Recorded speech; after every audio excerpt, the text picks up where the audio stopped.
আল্লাহ রাব্বুল আলামিন বলতেছেন, ইসলামের জন্য ইসলামের মধ্যে কোনো প্রকার বানাবাড়ি নাই।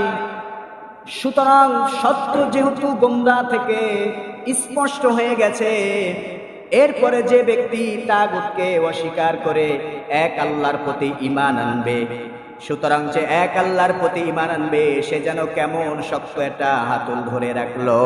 সুবহানাল্লাহ। ফাকাদ ইসতামসাকা বিল উরওয়াতিল উসকা।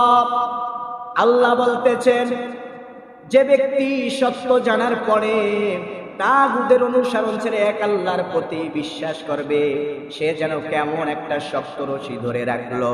লাং ফিসামা লাহা, যা ছিঁড়ে যাওয়ার কোনো আশঙ্কা নাই। আল্লাহু সামিউন আলিম। নিশ্চয় আল্লাহ রাব্বুল আলামিন সব কিছু শোনেন এবং সব কিছু জানেন। সুবহানাল্লাহ।